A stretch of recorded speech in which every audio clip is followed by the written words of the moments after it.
V tomto videu by som vám rád ukázal nastavenia, aké program vizuálne čítanie ponúka pri výučbe.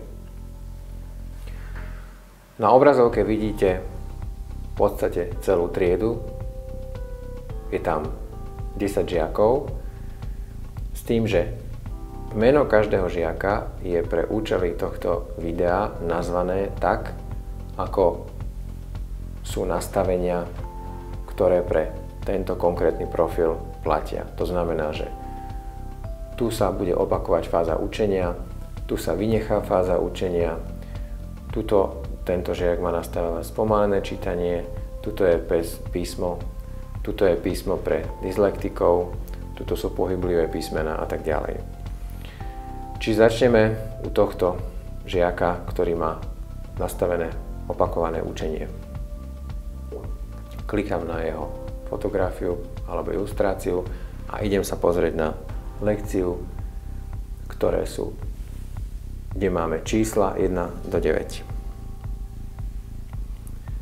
Spúšťa sa lekcia, vidíme fázu učenia, to znamená, že v tejto fáze žiak kliká na jednotlivé čísla a dostáva odpovede vo forme 8, zvuku. 5, Prejdem až do konca tejto 9, prvej časti. 3, 6, Na chvíľu sa zastavím, aby som vám ukázal. Tuto vpravo dolu je číslo 162, to je číslo tejto lekcie. A tuto je 1/2. To znamená, že vidíme fázu učenia prvú z celkového počtu 2. 4, 2, 7, Blížime sa ku koncu prvej časti fázy učenia. To znamená, že za normálnych okolností, keď máme iba jednu fázu učenia, po stlačení tohto čísla nasleduje fáza testovania. Tuto 1, sa však znovu naštartuje fáza učenia. 5, 6, A tak ďalej. Túto fázu už nedokončím a rád by som k tomu povedal, že toto sme do programu zaradili na požiadanie Michaely Románkovej, ktorej niektorí žiaci potrebovali niekoľkokrát prejsť fázu učenia, aby si boli schopní zapamätať zvuky. A až potom sa dostali do fázy testovania. Lekciu ukončím, a to tak, že nakreslím na tablet takúto slúčku.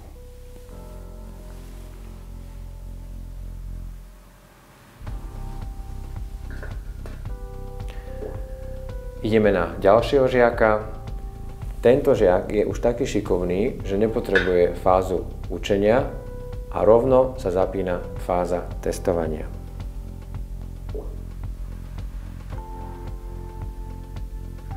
Znovu sme na číslach.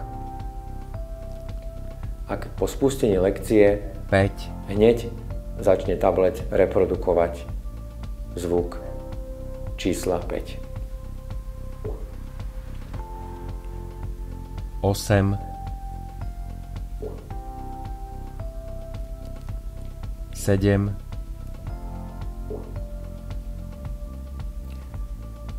2, A tak ďalej. Túto lekciu ukončím opäť slúčkou.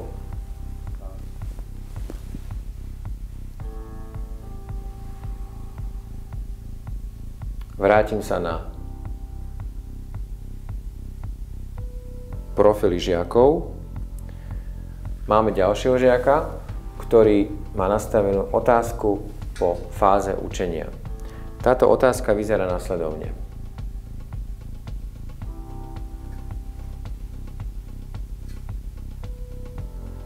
Najprv absolvujem fázu učenia. S, Tablet po stlačení reprodukuje správny zvuk. P, A teraz dostávam otázku. zopakovať učenie, pokračovať na testovanie alebo ukončiť lekciu. Pedagóg si vyberie, čo je pre neho v tom momente optimálne. Ja stláčam exit.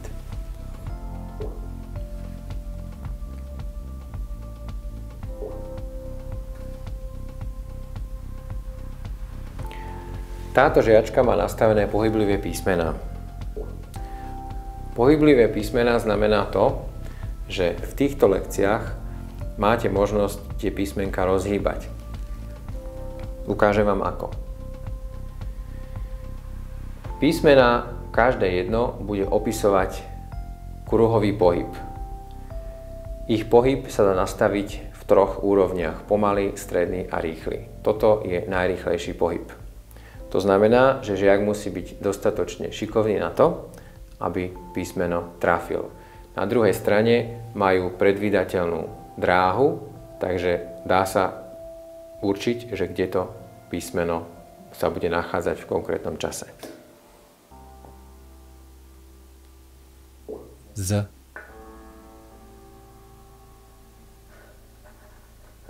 I, Ks. Z lekcie vyskakujem týmto symbolom.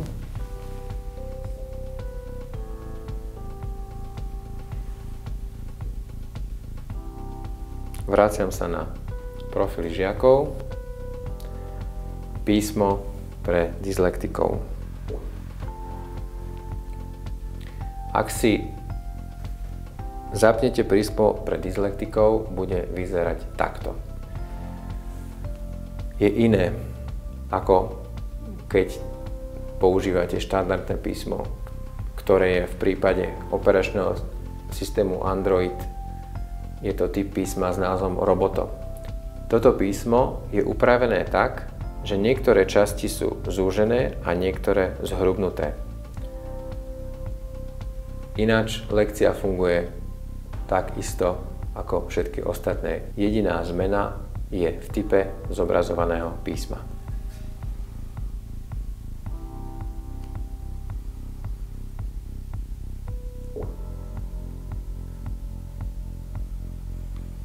Spomalené čítanie.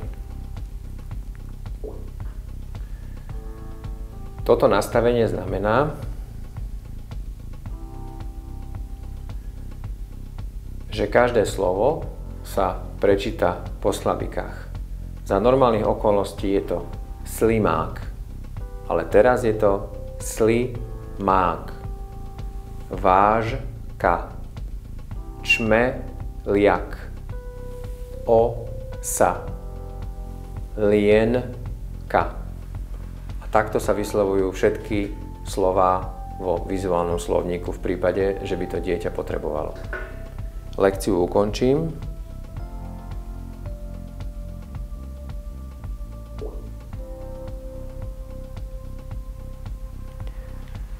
Vlastná pochvala.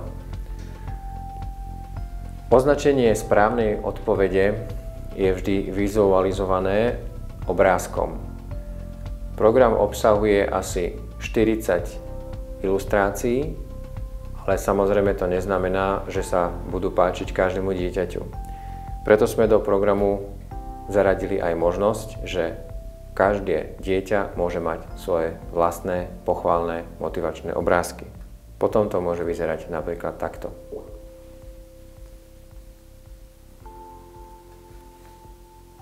Spustí sa nám hneď fáza testovania.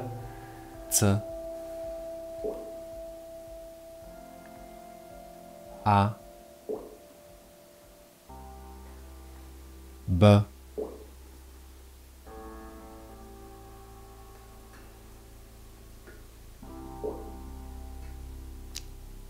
Vraciam sa na profily žiakov.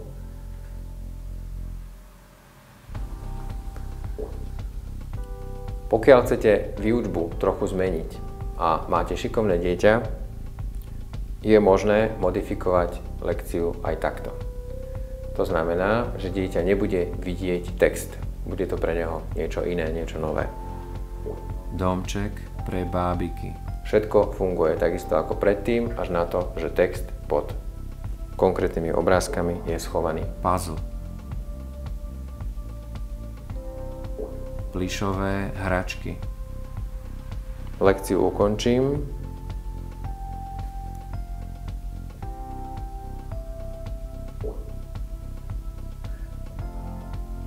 A máme tu posledného žiaka, ktorý má nastavený tzv. Pexeso mód, ktorý vyzerá nasledovne.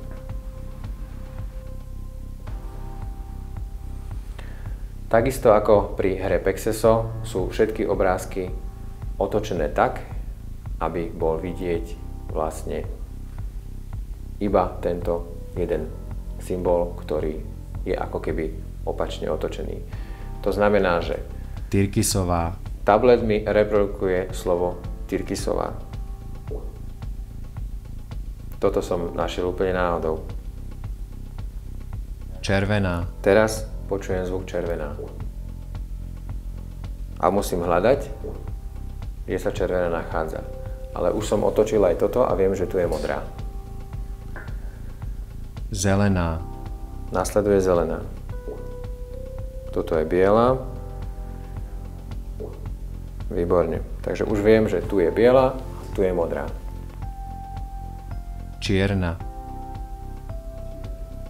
Ďalšie slovo bude čierna.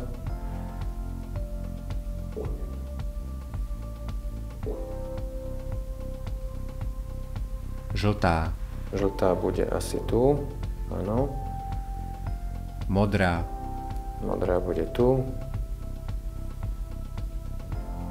Teraz tablet reprodukuje slovo fialová, ale ja sa zastavím. To znamená, že čím viac sa dieťa pomýli, tým väčší prehľad získa o tom, kde tie farby sú uložené. Teraz sa vrátim a ešte poviem jeden dodatok k tomuto Pexeso módu. Vidíte, že tuto je signalizovaných veľa nesprávnych odpovedí. Je to preto, lebo v Pexeso móde sú tie obrázky skryté. Je to jediné nastavenie, pri ktorom dieťa nevidí obrázok. A preto, ak budete robiť Pexeso mód, vyrobte si na to radšej testovací profil a tam ho odskúšajte, pretože Pexeso mód vám potom môže veľmi ľahko pokaziť štatistiky výučby, pretože všetky ostatné nastavenia pracujú na inom princípe a obrázok je vždy vidieť. Existuje ešte ďalšie niekoľko variácií nastavení, ale myslím, že na základný prehľad o tom, aké druhy nastavenia program ponúka, je toto dostatočná ukážka. Ešte by som upozornil na túto ikonu, ktorá vám umožňuje nastavenia textu priamo v tomto okne a nemusíte chodiť dlhšou cestou cez túto ikonu do nastavení konkrétneho žiaka.